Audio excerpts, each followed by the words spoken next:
Мы хотим сделать этот мир чуточку лучше, убрать из него вот эту жестокость и вот эту несправедливость. И зачем это все откладывать? И можно прямо сейчас стать в 4 раза более счастливым. Ты заходишь в эту комнату, и они все плачут, и к ним никто не подходит. Я просто стоял там и рыдал. И вот просто лежал, и вот так вот делал. И все. И болел при этом. Господи. Друзья, всем привет! Вы на Неравнодушном канале. Сегодня я расскажу очень интересную историю приемных родителей Екатерины Серебряковой и Артема Руди, которые, имея на руках 2-годовалого ребенка, решили взять еще одного ребенка из детского дома. Но им повезло вдвойне. Из детского дома они уже уезжали с двойняшками. Но это еще не конец истории. Ее вы услышите дальше. Это Ники. Это Лукас. Так, а тут кто у нас прыгает? Разбудить не можем одного. Еще один спит, да.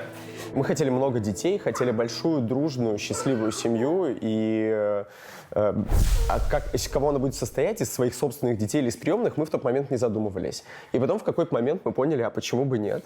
Ну, зачем это как бы сейчас? Многие спрашивают, вот вы такие молодые, зачем сейчас там?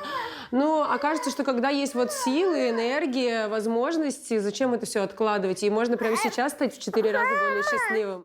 И у нас довольно консервативное окружение, которое постоянно, когда узнало про нашу идею, оно нас удивлялось и не принимало этого. Вот. А мы, несмотря на все это, взяли и сделали так, как мы считали нужным. Ребята, а вы с кем-то, да, скажите, вы с кем-то разговаривали, из близких, родных, советовались? Или это было такое вот спонтанное решение? В какой момент вот так стрельнуло? Вот, можно Вот стрельнула, я тоже прям знаю этот момент.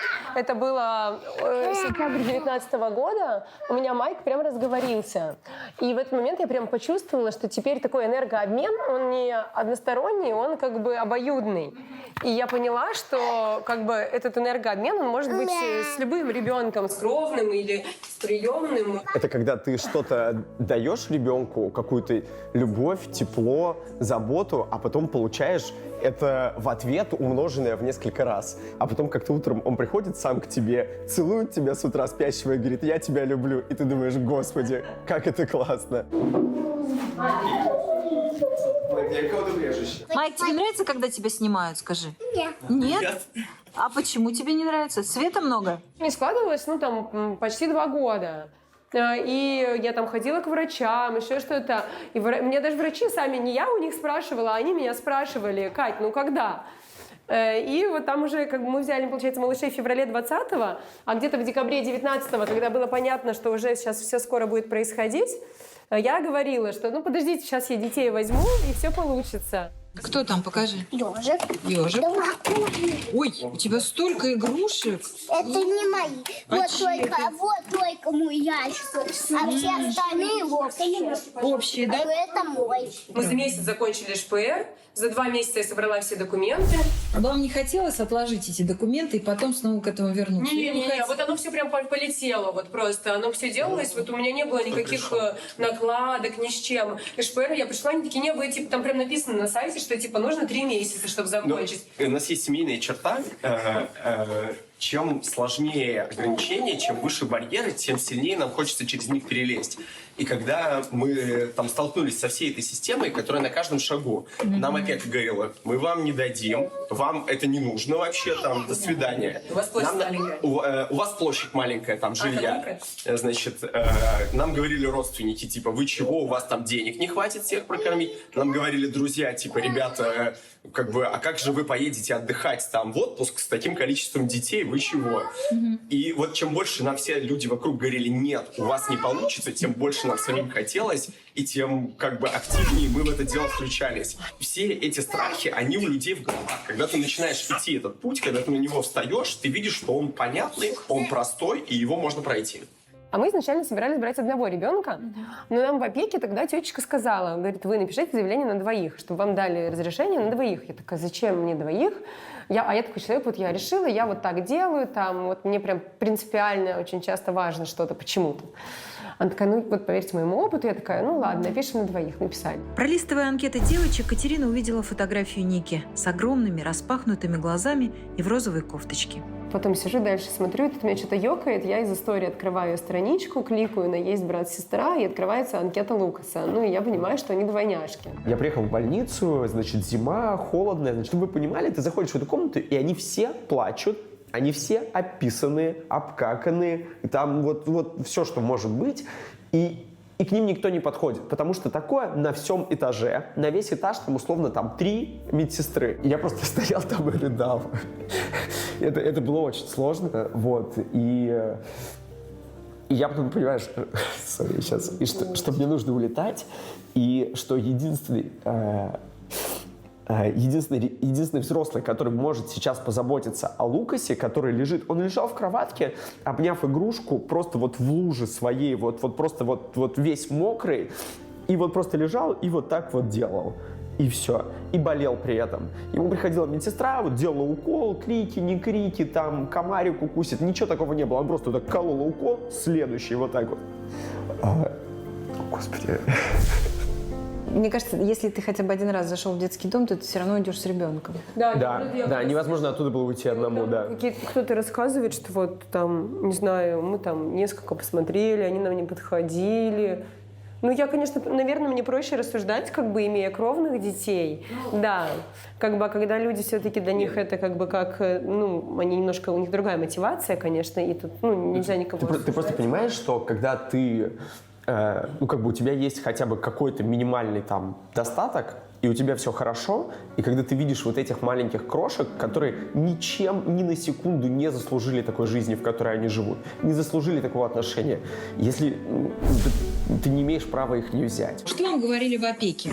Почему вас разубеждали? Какие у них доводы были? Они спрашивают, зачем? Ну, так же, как и у всего окружения. Зачем вам это нужно? Вы, да, вы молодые, вы еще родите, у вас еще свой ребенок маленький.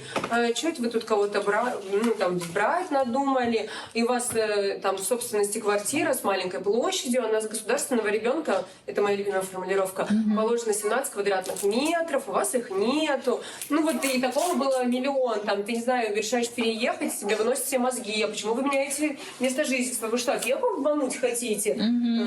Или когда опека приходила с осмотром квартиры, значит, что они сказали? У вас холодные полы. Да, у вас пол что-то холодное. У вас пол что-то холодный, да. Мы вам там, значит, что-то не очень хотим давать решение, что детям здесь комфортно. Ну, то есть, конечно, детям в детском доме комфортнее, чем с родителями, вот там, с холодным полом. И есть разные люди, реально есть люди, которые работают за идею.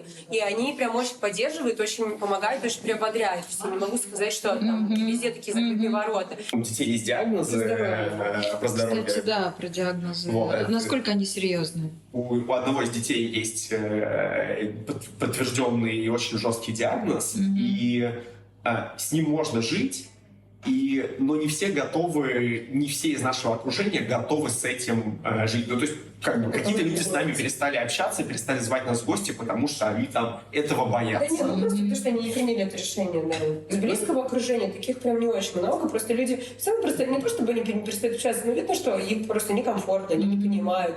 Они вроде как бы хотят что-то спросить, а не знают как. А что вас еще так по-дебильному зовут? Вы вообще в себе были, когда им имена придумывали?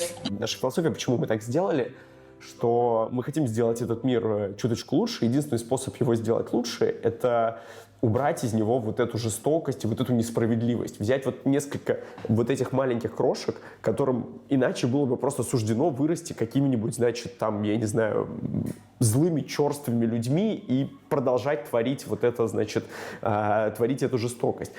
Единственная возможность — это была забрать их, дать им нашу любовь. Друзья, подписывайтесь на мой канал, ставьте лайки и пишите свои комментарии. Именно ваша активность помогает развиваться моему блогу.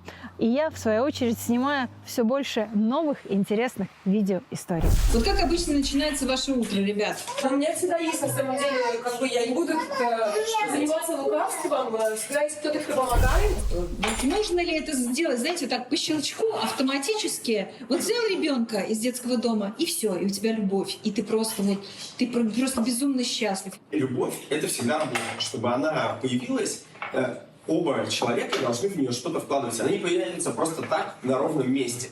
Ребенок, это же просто обычный человек. Почему ты его должен любить? Это не свалится с неба, тебе вот ты взял, и ты его сразу должен Мама, принять. если ты его взял, так ты еще и в этот момент как бы ты получаешь достаточно странное девиантное поведение, и как бы тебе так-то и вроде там, как обычно у нас там появляется младенец, это маленький, беззащитный, он там, ты понимаешь, что от тебя зависит вся его жизнь, младенец не может выжить без взрослого, а здесь-то не так.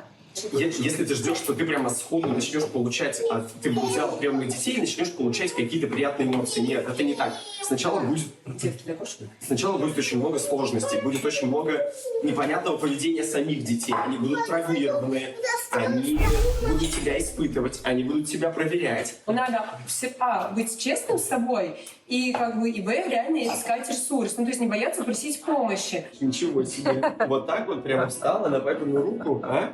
Ты что у нас? Артистка? Артистка, да. Да. Эквилибристка. То есть вот вы взяли двойняшек своих красивых, мальчика и девочку, Нику и Лукаса. И что же случилось, что произошло дальше в вашей семье такое? Мы посмотрели где-то примерно как Майку был год. Мы поняли, что мы как бы хотим, чтобы семья была большая, и почти сразу не стали откладывать вопрос со следующим ребенком. Но оно как бы вот не складывалось. Не получалось. Да. И оно не складывалось, почти 2 года. И вот там уже как бы мы взяли, получается, малышей в феврале 20-го, а где-то в декабре 19-го, когда было понятно, что уже сейчас все скоро будет происходить, я говорила, что подождите, сейчас я детей возьму, и все получится. Вот. И мы приехали домой, и Артем приходит, просто приди сюда. Он приходит, и мы такие, я в ванной, как ты думаешь, я тебя позвала? Вот, быстро все как бы смекнул. И у Артема просто было какое-то выражение ужаса на лице. Со стороны было не видно, но это было так. И он, видимо, испугался, что я либо сейчас детей пойду возвращать. Но мы же готовились, мы же так хотели все это. Уговаривать. Да, не надо меня уговаривать. Я вижу в этом, конечно, какой-то божий промысел, не иначе, что ты сделал хорошее дело, и Бог дал тебе ребенка. Потому что мы 2 года, мы прошли всех врачей. Мы родили первого ребенка, и 2 года не могли забеременеть вторым. Почему? Что? Вот никак не выходило. Ой, ты чего? Киса. Тебе мало внимания? Что он расстроился? Майк, садись, да мой хороший. О, Киса. Если так скучно, мне кажется, весело. Ты давай с папой на вопросы отвечать. Давай с папой на вопросы отвечать. Что хочешь? Нет, хочешь собрать что-нибудь? Сейчас с тобой не сможет собрать зайца. Давай мы лего на пол высадим, и ты из лего будешь строить сидеть. Покажи. Ну, он сложный, Заюр. Пытайся. Ладно, все, хорошо. Ребенок очень часто не может словами сказать, что он на самом деле хочет. И задача взрослого просуммировать вот всю ситуацию и понять, какая на самом деле причина, и решить ее. Ну, то есть, может быть, он не конструктор хочет собирать, ему просто внимания мало. Или он сидит, он не хочет сидеть в другой комнате, он хочет сидеть с нами и решить истинную проблему, и ребенок тогда быстро перестает плакать и начинает радоваться. Ну, то есть, как бы не закрывайте, как нас там в детстве, да, ставили в угол, дверь закрывали еще. Спасибо, что не на горох. Не уходить, не оставлять ребенка одного, потому что для ребенка это, травма, ребенок не умеет как бы предсказывать события, он как бы боится, что мама уйдет и не вернется. Просто выйти в отдельную комнату, подышать, посчитать до 5, потом вернуться. Но у нас есть еще один сложный этап, оставшийся впереди, который мы не знаем, как мы его пройдем, о том, что как бы это есть родные дети, а есть неродные дети. И что мы их, но при этом мы их одинаково любим, они одинаково для нас важны. Правильно это преподнести, правильно рассказать. Мы только сейчас начали, читать. Я придумала сама им сказку, что была семья котов, и были зайчатки, мама зайчиха там не смогла о них заботиться, и о них заботились все жители леса. Потом семья котов узнала, что есть такие зайчатки, и забрала их к себе. Когда мы их взяли, то Лукас и Ники, они абсолютно разные, несмотря на то, что они прошли одинаковый путь. И Ники, она боролась, она дралась, она такой боец. У Лукаса уже было смирение. Он сидел вот так вот, и вот просто он овощ такой условный, да, он смирился. Он принял всю эту боль в себе, и вот просто он зажался в себя. А Ники, она еще эту боль отрицала, она с ней боролась, она билась, и они были разные. И мы вот и даже сейчас мы понимаем, что Ники, она легче прошла этот путь, а у Лукаса сильнее травмы, и его нужно сильнее доставать. Ему нужно больше адресного внимания именно ему. Я больше внимания уделяю из всех детей, я больше внимания уделяю Лукасу, потому что он самый травмированный из всех. Вот если вот по чесноку сказать, могли бы сейчас тусить, отдыхать, жить в свое удовольствие, ездить каждый месяц туда, куда вы хотите. Не, ну на самом деле мы стараемся все равно находить время для себя. Уделять детям качественное время, нужно уделять качественное время себе. Потому что если ты уделяешь время только детям, ты перегреваешься и начинаешь там срываться. Ты хорошо отдыхаешь, ты хорошо работаешь. И с детьми точно так же. Время с собой, время с детьми. Если уметь держать этот баланс, то можно жить довольно гармонично и так. Нет, тяжело бывает. Тут даже вопрос, наверное, зачастую как сказать, завышенных ожиданий. Ну, то есть я, например, была уверена, что, я, конечно, слышала про адаптацию, но, во-первых, я же самая умная, как бы это же всем известно, да. А я еще там и психолог, и сына такого прекрасного воспитала. Какая там, что подумаешь, 6-месячную взяли, какая адаптация, не смешите меня. Есть много таких фишечек. Во-первых, например, моя самая любимая, это что ни с одного из из детей нельзя снять колготки и носки. У них какая-то просто маниакальная привязанность к своей одежде, к своим вещам.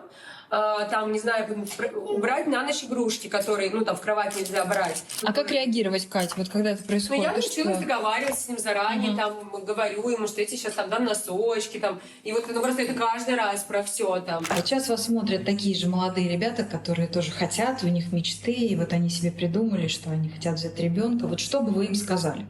Такое вот напутственное слово. Нужно максимально подготовиться. Я когда работала в корпорациях, у нас был такой девиз, я не знаю, принцип работы, что preparation is the key. То есть подготовка — это как бы ключ к успеху, ключ к результату. И это на самом деле, так про все можно в жизни сказать. Но когда ты идешь на такой важный шаг, то есть это даже не то, что ты там своего ребенка родил кровного, и потом там не смог его классно воспитать, или там много маме его отдаешь, тебе не хватает. Тут ты как бы рискуешь погрузить ребенка в еще большую травму, в которой он уже находится. И я считаю, что нужно сейчас есть большое количество доступных ресурсов, но нужно не бежать вперед паровоза, нужно выделить себе, дать себе время, все это прожить, прочувствовать, почитать книги, посмотреть фильмы, походить на группы. Больше всего упрощает нашу жизнь включение мозга. Если ты вовремя, если ты умеешь им правильно пользоваться, если ты его напрягаешь, то не имея даже там каких-то финансовых возможностей, ты все равно можешь правильно балансированно выстроить воспитание ребенка. Да, не надо брать 5 детей, да, надо взять одного, но одного вырастить качественно, подойти к этому с умом, решить все свои проблемы, не пытаться через ребенка закрыть какие-то вещи, а закрывать это через психолога. Часто я слышу, я звоню уже 3-й месяц, все заняты, никого нет.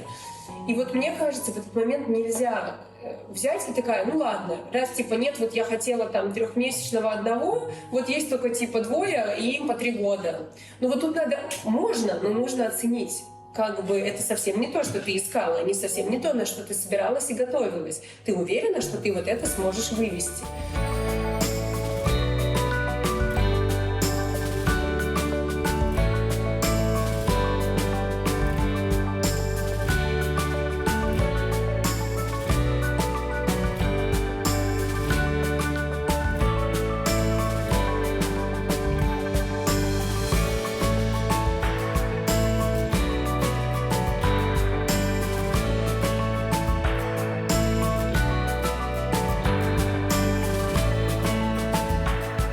Я хочу пожелать огромных успехов и большого счастья этой красивой молодой семье. Ну а вы, друзья, оставайтесь такими же неравнодушными. И до новых встреч!